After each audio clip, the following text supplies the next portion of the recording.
Hi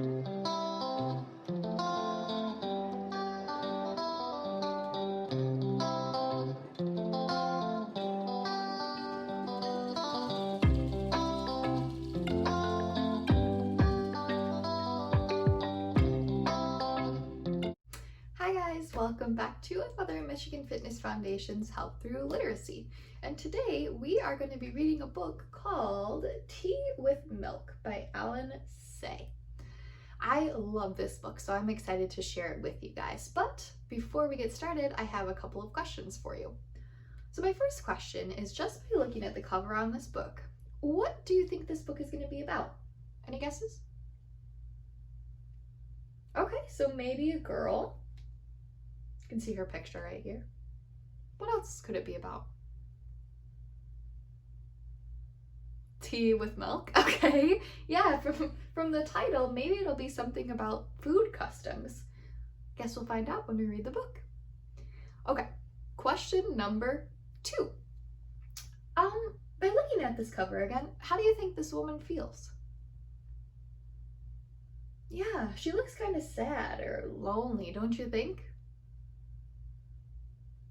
Okay, question number 3. How can it help us to look at pictures while we read? What do you guys think? Why do looking at pictures while we read help us understand the story?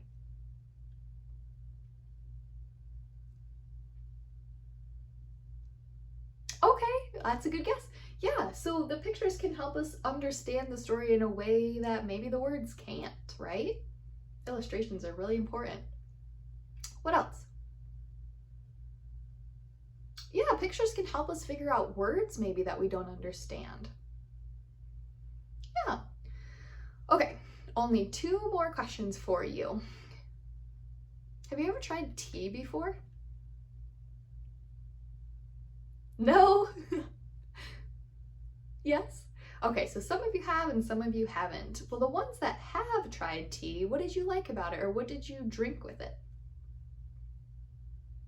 Yeah, it was nice and warm, right? Feels good to drink, especially if you have like a sore throat, right? Did you add anything to it? Okay, honey, maybe? Milk? Yeah, definitely. Those are some really common ways that people drink their tea.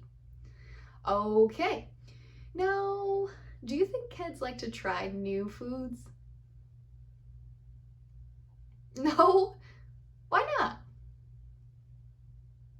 Okay, so they might be afraid to. Does anybody think that kids do like to try new foods? Yeah, sometimes maybe it just looks really good and they want to try it. And you never know if you like something till you try it, right? Okay, let's get started. Okay, so my activity challenge for you guys today is to, while I'm reading the book, think about a food or a drink that you might have never tried before, but you want to try someday. Okay? So just kind of think about it. There's going to be some food and drinks mentioned in this book, so maybe some of those you've never tried, but you're interested in trying. All right, let's get started.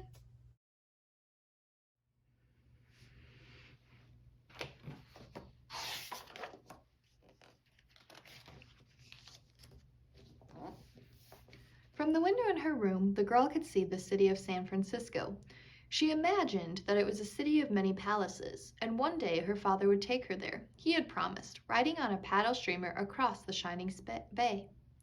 Her parents called her Machan, which was short for Masako, and spoke to her in Japanese. Everyone else called her May and talked with her in English. At home, she had rice and miso soup and plain green tea for breakfast. At her friends' houses, she ate pancakes and muffins and drank tea with milk and sugar. When she graduated from high school, she wanted to go to college and then live in San Francisco, but her parents were homesick and decided to return to Japan, which was their homeland. The daughter was sad. She did not want to leave the only home she had ever known. Once they arrived in Japan, she felt even worse. Her new home was drafty with windows made of paper. She had to wear kimonos and sit on floors until her legs went numb. No one called her May, and Misako sounded like someone else's name. There were no more pancakes or omelets, fried chicken, or spaghetti. I'll never get used to this place, she thought, with a heavy heart. Worst of all, Misako had to attend high school all over again, to learn her own language, her mother said. She could not make friends with any of the other students. They called her Gaijin and laughed at her. Gaijin means foreigner. The woman who taught English conversation did not seem much older than Masako. Maybe she'll be my friend, Masako thought. But the teacher refused to speak English with her. She could not teach in American, she said. So Masako wandered around the empty schoolyard. Small sing-song voices came drifting from the classroom, chanting kindergarten English. She wanted to shout at them. I know the words you are learning. Why won't you speak to me? At home, Masako took lessons in flower arranging, calligraphy, and the tea ceremony. She did not understand how anyone could sit on the floor for such long stretches. Why do I have to do this? She exclaimed one day. I'm not going to be a florist or a sign painter, and I like my tea with milk and sugar. You are going to be a proper Japanese lady, her mother said. All I want is to go to college and then have an apartment of my own. A young lady needs a husband from a good family. A husband? I'd rather have a turtle than a husband. We have hired a very good matchmaker, her mother said. On the following weekend, the matchmaker introduced Masako and her mother to a young banker and his mother. In a fancy restaurant, they drank tea and ate lunch and drank more tea. Then the young couple was left alone for the afternoon. The mothers prayed for the marriage of two good families. The matchmaker dreamed of the full fee she could collect. In the evening, Masako came home fuming. Isn't he a charming young man? Her mother asked. Charming, like a catfish, Masako answered. His family owns the bank where he works, her mother said. I won't marry a moneylender, Masako replied. Masako could not sleep that night. Mother is determined to find a husband for me, she told herself. I could never marry someone like that, never. What can I do? First thing the next morning, Masako put on the brightest dress she had brought from California and left the house. As she hurried to the bus stop, the villagers stopped and stared. She looks like a gaijin, they said loudly. I'm a foreigner in my parents' country, she thought, and they came back here because they didn't want to be foreigners. But I wasn't born here. I should leave home and live on my own, like an American daughter. The bus took her to the train station, and there she bought a ticket to Osaka. It was still before noon when Masako reached Osaka. She marveled at the city. She had not seen so many cars since leaving California. She felt as though the city noises were welcoming her, the noises of trolley bells clanging, car horns blaring, trucks rumbling, and tall buildings with windows like mirrors. Everything seemed familiar, even though she had never been there before. And most exciting of all, she saw a department store that looked like a gleaming palace. She went in. Once she was inside, it was Masako who stared. There were beautiful things to buy. There were restaurants and cafes and hair salons, even a theater. Am I really in Japan? She wondered. She walked aimlessly, whispering to herself. Maybe I should... Her heart beat faster and faster. She felt dizzy and confused. Finally, she went up to the office and asked if there were job openings. A clerk handed her an application form. As Masako filled it out, she thanked her mother for making her attend the Japanese high school for the calligraphy lessons. In the evening, she sent a telegram to her parents. She was going to live and work in the city. She would come and get her clothes on the weekend.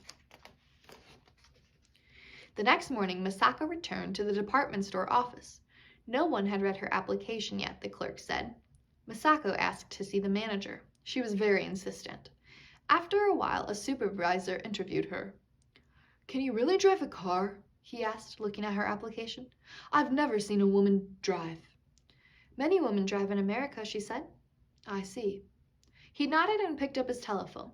Soon a girl appeared and took Masako to a changing room and gave her a uniform.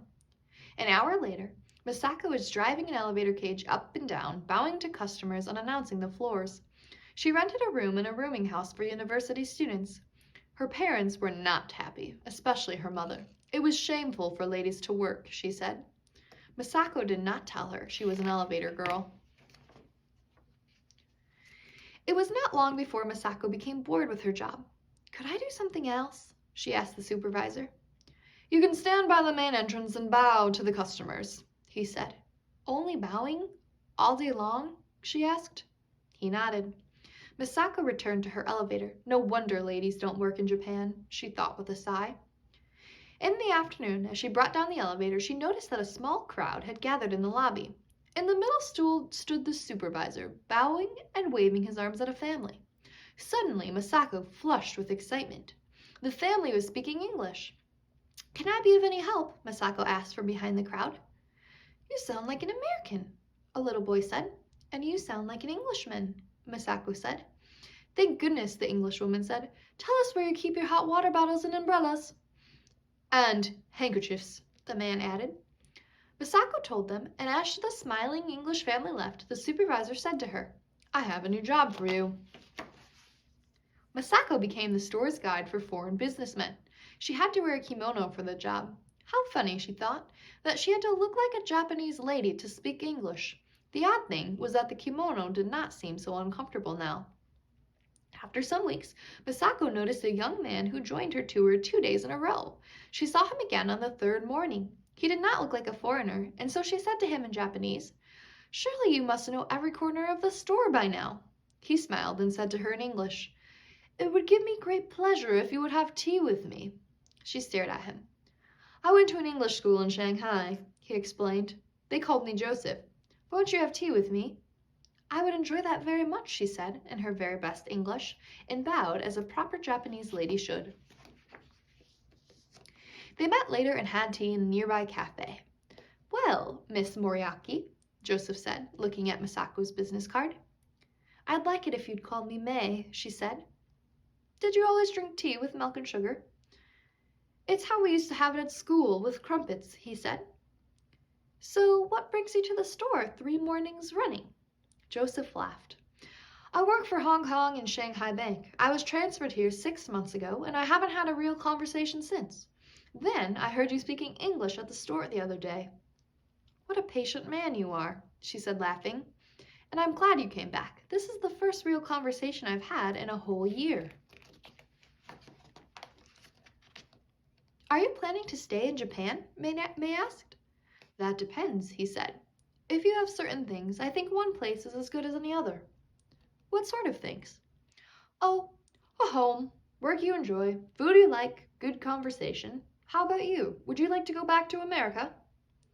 "I think so, someday," she said. "I wouldn't have to be such a proper young lady there. I could get a job or drive a car and nobody would think anything of it." And that was the beginning of their friendship.